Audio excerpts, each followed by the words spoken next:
ಗೋಳಿ ಬಜ್ಜೆ ಅಥವಾ ಮಂಗಳೂರು ಬಜ್ಜಿಯನ್ನು ನಾವು ಹೆಚ್ಚಾಗಿ ಮೈದಾ ಹಿಟ್ಟಿಂದ ಮಾಡ್ಕೊಳ್ತೀವಿ. ಆದರೆ ಅಕ್ಕಿ ಹಿಟ್ಟಿಂದ ಕೂಡ ಅಷ್ಟೇ ಟೇಸ್ಟಿಯಾದ ಅಷ್ಟೇ ಸಾಫ್ಟ್ ಆದ ಬಜ್ಜಿಯನ್ನು ಮಾಡ್ಕೊಳ್ಬಹುದು. ನಮಸ್ಕಾರ ಎಲ್ರಿಗೂ, ಜಾಯ್ಸ್ ಆಫ್ ಮಲೆನಾಡು ಚಾನೆಲ್ಗೆ ತಮಗೆಲ್ರಿಗೂ ಸ್ವಾಗತ. ನಾನಿವತ್ತು ಬಹಳ ಈಸಿಯಾಗಿ ಅಕ್ಕಿ ಹಿಟ್ಟಿಂದ ಬಜ್ಜಿ ಹೇಗೆ ಮಾಡೋದು ಅನ್ನೋದನ್ನು ನಿಮ್ಮ ಜೊತೆ ಶೇರ್ ಮಾಡ್ತಾ ಇದ್ದೀನಿ. ಇದನ್ನು ಮಾಡೋದು ಕೂಡ ಬಹಳನೇ ಈಸಿ. ನಾನಿಲ್ಲಿ 1 ಕಪ್ ಆಗುವಷ್ಟು ಅಕ್ಕಿ ತೊಗೊಂಡಿದ್ದೀನಿ.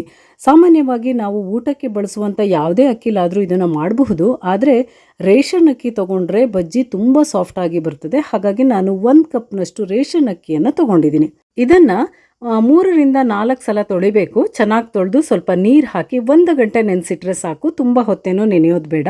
ಇವಾಗ 1 ಗಂಟೆ ಆಗಿದೆ. ಈಗ ನಾನು ಇದನ್ನು ಒಂದು ಮಿಕ್ಸರ್ ಜಾರಿಗೆ ಹಾಕ್ಕೊಳ್ತೀನಿ. ಇದನ್ನು ನಾವು ಆದಷ್ಟು ಗಟ್ಟಿಯಾಗಿ ರುಬ್ಕೊಳ್ಬೇಕು. ಹಾಗಾಗಿ ತುಂಬ ನೀರು ಸೇರಿಸಬಾರ್ದು. ನಾವಿದನ್ನು ಮಿಕ್ಸರ್ ಜಾರಿಗೆ ಹಾಕುವಾಗಲೇ ಆದಷ್ಟು ನೀರಿಲ್ಲದಾಗೆ ಹಾಕಬೇಕು. ನಾನು ಇದನ್ನಿಷ್ಟು ಹಾಕ್ಕೊಂಡಿದ್ದೀನಿ. ಇವಾಗ ಗ್ರೈಂಡ್ ಮಾಡ್ಕೊಳ್ಬೇಕು. ನಮಗೆ ನೀರು ಅವಶ್ಯಕತೆ ಇದೆ ಅಂತ ಅನಿಸಿದರೆ 1-2 ಸ್ಪೂನ್ನಷ್ಟು ನೀರನ್ನು ಹಾಕ್ಕೊಂಡು ರುಬ್ಕೊಳ್ಬೇಕು. ನೋಡಿ, ನಾನಿಲ್ಲಿ ರುಬ್ಕೊಂಡಿದ್ದೀನಲ್ಲ, ಈ ಹದದಲ್ಲಿ ಇದನ್ನು ರುಬ್ಕೊಳ್ಬೇಕು. ಈ ರೇಷನ್ ಅಕ್ಕಿ ಆದ್ದರಿಂದ 1 ಗಂಟೆ ನೆನೆಸಿಟ್ರೆ ಸಾಕು. ಬೇರೆ ಅಕ್ಕಿ ಆದರೆ 2ರಿಂದ 3 ಗಂಟೆ ನೆನೆಸಿಡಬೇಕು. ಇವಾಗ ನಾನೊಂದು ಮಿಕ್ಸಿಂಗ್ ಬೌಲ್ ತೊಗೊಂಡಿದ್ದೀನಿ. ಅದಕ್ಕೆ ನಾನು ಗ್ರೈಂಡ್ ಮಾಡಿರುವಂಥ ಅಕ್ಕಿ ಹಿಟ್ಟನ್ನು ಹಾಕ್ಕೊಳ್ತಾ ಇದ್ದೀನಿ. ಈಗ ಹಿಟ್ಟನ್ನು ಹಾಕುವಾಗ ಗೊತ್ತಾಗ್ತದೆ ಈ ಹಿಟ್ಟು ಎಷ್ಟು ದಪ್ಪ ಇದೆ ಅಂತ. ಈ ಕನ್ಸಿಸ್ಟೆನ್ಸಿಲೇ ನಾವು ಅಕ್ಕಿ ಹಿಟ್ಟನ್ನು ರುಬ್ಕೊಳ್ಬೇಕು. ಇವಾಗ ಇದಾದಮೇಲೆ ನಾನು 2 ಆಲೂಗಡ್ಡೆನ ತೊಗೊಂಡಿದ್ದೀನಿ. ಇದನ್ನು ಬೇಯಿಸಿ ಸಿಪ್ಪೆ ತೆಗೆದು ಇಟ್ಕೊಂಡಿದ್ದೀನಿ. ನಾನು ಮೀಡಿಯಮ್ ಸೈಜ್ 2 ಆಲೂಗಡ್ಡೆ ತೊಗೊಂಡಿದ್ದೀನಿ. 1 ಲೋಟ ಹಿಟ್ಟಿಗೆ ಈ ರೀತಿ 2 ಆಲೂಗಡ್ಡೆ ಸಾಕಾಗ್ತದೆ. ಇವಾಗ ಇದನ್ನು ನಾನು ಕಟ್ ಮಾಡ್ಕೊಳ್ತೀನಿ. ಮೀಡಿಯಮ್ ಸೈಜಲ್ಲಿ ಮಾಡಿಕೊಂಡ್ರೆ ಸಾಕು. ಯಾಕೆಂದರೆ ಇದನ್ನು ಕೂಡ ನಾವು ಗ್ರೈಂಡ್ ಮಾಡಬೇಕು. ಹಾಗಾಗಿ ಗ್ರೈಂಡ್ ಮಾಡೋದಕ್ಕೆ ಈಸಿ ಆಗಲಿ ಅಂತ ನಾನು ಮೀಡಿಯಮ್ ಸೈಜಲ್ಲಿ ಕಟ್ ಮಾಡ್ಕೊಂಡಿದ್ದೀನಿ. ಇವಾಗ ಇದಿಷ್ಟು ಆಗಿದೆ. ನಾವು ಅಕ್ಕಿ ಹಿಟ್ಟನ್ನು ತೆಗೆದಿದ್ದೀವಲ್ಲ, ಅದೇ ಜಾರ್ಗೆ ಈ ಆಲೂಗಡ್ಡೆನ ಕೂಡ ಹಾಕಿ ಗ್ರೈಂಡ್ ಮಾಡ್ಕೊಳ್ಬೇಕು. ನಾವು ಇಲ್ಲಿ ಸಹ ಗ್ರೈಂಡ್ ಮಾಡೋದಕ್ಕೆ ಕಷ್ಟ ಆಗ್ತದೆ ಅಂತ ಅನಿಸಿದರೆ 1-2 ಸ್ಪೂನ್ ನೀರನ್ನು ಹಾಕ್ಕೊಂಡು ಗ್ರೈಂಡ್ ಮಾಡ್ಬೋದು. ಇಲ್ಲ ಅಂದರೆ ಹಾಗೇ ಮಾಡ್ಕೊಳ್ಬೋದು. ಈ ಕನ್ಸಿಸ್ಟೆನ್ಸಿಯಲ್ಲಿ ಆಗಿದೆ ಇದು. ಇದನ್ನು ಕೂಡ ನಾವೀಗ ಅಕ್ಕಿ ಹಿಟ್ಟಿಗೆ ಸೇರಿಸ್ಕೊಳ್ಬೋದು. ನಾನೀಗ ಇದಿಷ್ಟು ಆಲೂಗಡ್ಡೆ ಪೇಸ್ಟನ್ನು ಅಕ್ಕಿ ಹಿಟ್ಟಿಗೆ ಸೇರಿಸ್ಕೊಂಡಿದ್ದೀನಿ ನೋಡಿ. ಇವಾಗ ಇದನ್ನು ಮಿಕ್ಸ್ ಮಾಡಬೇಕು. ಈಗ ನಾವು ಸ್ಪೂನಲ್ಲಿ ಮಿಕ್ಸ್ ಮಾಡೋದು ಕಷ್ಟ.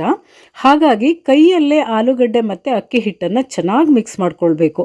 ಇದಕ್ಕೆ ಬೇರೆ ಪದಾರ್ಥಗಳನ್ನು ಸೇರಿಸೋಕ್ಕಿಂತ ಮೊದಲು ಇದೆರಡನ್ನು ಈ ರೀತಿ ಮಿಕ್ಸ್ ಮಾಡ್ಕೊಳ್ಬೇಕು. ನಾವು ಅಕ್ಕಿ ಹಿಟ್ಟು ಮತ್ತು ಆಲೂಗಡ್ಡೆನ ಎಷ್ಟು ಚೆನ್ನಾಗಿ ಮಿಕ್ಸ್ ಮಾಡ್ತೀವೋ ಅಷ್ಟು ಸಾಫ್ಟಾಗಿ ಬಜ್ಜಿ ಬರ್ತದೆ. ಹಾಗಾಗಿ ನಾವಿದನ್ನು ಮೊದಲು ಚೆನ್ನಾಗಿ ಕಲಿಸ್ಕೊಳ್ಬೇಕು. ಇವಾಗ ಇದಾಗಿದೆ. ಈಗ ರುಚಿಗೆ ತಕ್ಕಷ್ಟು ಉಪ್ಪನ್ನು ಹಾಕ್ತಾ ಇದ್ದೀನಿ ನಾನಿಲ್ಲಿ.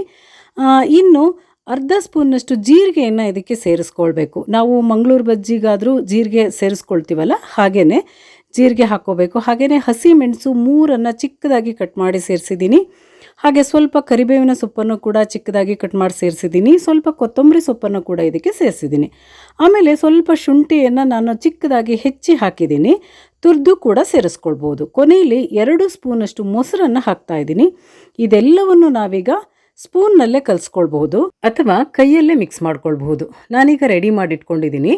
ಈಗ ನಾವು 2 ಸ್ಪೂನ್ ಸಕ್ಕರೆ ಸೇರಿಸ್ಕೊಳ್ಬೇಕು. ಸಕ್ಕರೆಯನ್ನು ನಾವಿನ್ನೇನು ಬಜ್ಜಿ ಕರಿತೀವಿ ಅನ್ನೋವಾಗ ಸೇರಿಸ್ಕೊಳ್ಬೇಕು. ಮೊದಲೇ ಸೇರಿಸಿ ನಾವು ಮಿಕ್ಸ್ ಮಾಡಿಟ್ರೆ ಹಿಟ್ಟು ತುಂಬ ತೆಳ್ಳಗಾಗ್ತದೆ. ಹಾಗಾಗಿ ನಾವು ಬಜ್ಜಿ ಕರಿಯೋ ಟೈಮಲ್ಲಿ 2 ಸ್ಪೂನ್ ಸಕ್ಕರೆಯನ್ನು ಇದಕ್ಕೆ ಸೇರಿಸ್ಕೊಂಡು ಮಿಕ್ಸ್ ಮಾಡ್ಕೊಳ್ಬೇಕು. ನಾವು ಗೋಳಿ ಬಜ್ಜಿಯನ್ನು ಮೈದಾ ಹಿಟ್ಟಲ್ಲಿ ಮಾಡುವಾಗ ಕೂಡ ಸ್ವಲ್ಪ ಸಿಹಿ ಸೇರಿಸ್ತೀವಿ ಅದಕ್ಕೆ.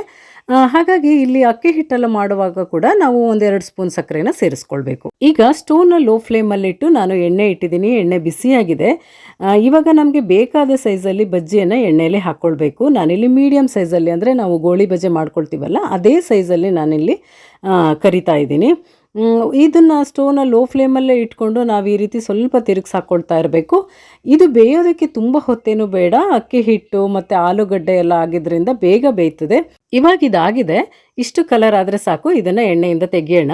ಇದೇ ರೀತಿ ನಾನೀಗ ನೆಕ್ಸ್ಟ್ ಬ್ಯಾಚಲ್ಲಿ ಎಷ್ಟು ಬಜ್ಜಿ ಆಗ್ತದೋ ಅಷ್ಟನ್ನು ಕರೆದು ತೆಗಿತೀನಿ. ಇದೇ ರೀತಿ ಅಷ್ಟು ಹಿಟ್ಟನ್ನು ಒಂದ್ಸಲ ನಾನು ಬಜ್ಜಿ ಕರೆದು ತೆಗೆದಿಡ್ತೀನಿ. ತುಂಬ ಜನ ಮೈದಾ ಹಿಟ್ಟನ್ನು ಬಳಸಿ ತಿಂಡಿ ಮಾಡ್ಕೊಳ್ಳೋದನ್ನು ಇಷ್ಟಪಡೋದಿಲ್ಲ. ಅಂಥವರು ಅಕ್ಕಿ ಹಿಟ್ಟಿಂದ ಈ ರೀತಿ ಈಸಿಯಾಗಿ ಬಜ್ಜಿ ಮಾಡ್ಕೊಳ್ಬಹುದು. ಇವಾಗ ಇದಿಷ್ಟು ಆಗಿದೆ. ನಾನು ಪ್ಲೇಟಿಗೆ ಸರ್ವ್ ಮಾಡ್ತಾ ಇದ್ದೀನಿ. ಇದನ್ನು ಯಾವುದಾದ್ರೂ ಚಟ್ನಿ ಜೊತೆ ತಿನ್ಬೋದು. ಇಲ್ಲ ಅಂತ ಹೇಳಿದರೆ ಟೀ ಜೊತೆಗೆ ಹಾಗೇ ತಿನ್ಬೋದು. ಬಹಳ ಟೇಸ್ಟಿಯಾದ ಬಜ್ಜಿ ಇದು. ನೋಡೋದಕ್ಕೆ ಚೆನ್ನಾಗಿದೆ, ತಿನ್ನೋದಕ್ಕೂ ಕೂಡ ತುಂಬಾ ಚೆನ್ನಾಗಿದೆ. ಹಾಗೆಯೇ ತುಂಬ ಸಾಫ್ಟ್ ಆಗಿರುವಂಥ ಬಜ್ಜಿ ಇದು. 1 ಕಪ್ ಅಕ್ಕಿ ಆಲೂಗಡ್ಡೆ ಇದ್ದರೆ ಸಾಕು, ಬಹಳ ಟೇಸ್ಟಿಯಾದ ಗೋಳಿ ಬಜೆಯಂತಹ ರುಚಿಯ ಬಜ್ಜಿಯನ್ನು ನಾವು ಮನೆಯಲ್ಲಿ ಬಹಳ ಈಸಿಯಾಗಿ ಮಾಡ್ಕೊಳ್ಬಹುದು. ಈ ರೆಸಿಪಿ ನಿಮಗೆ ಇಷ್ಟ ಆಗಿದ್ರೆ ನೀವು ಟ್ರೈ ಮಾಡಿ, ಹಾಗೆ ಹೇಗಿತ್ತು ಅಂತ ನನಗೆ ಕಮೆಂಟಲ್ಲಿ ತಿಳಿಸಿ. ಹಾಗೆಯೇ ನಮ್ಮ ಚಾನೆಲ್ನ ಸಬ್ಸ್ಕ್ರೈಬ್ ಮಾಡಿ, ಲೈಕ್ ಮಾಡಿ, ಶೇರ್ ಮಾಡಿ. ಮತ್ತೆ ಸಿಗೋಣ. ಶುಭವಾಗಲಿ. ನಮಸ್ಕಾರ.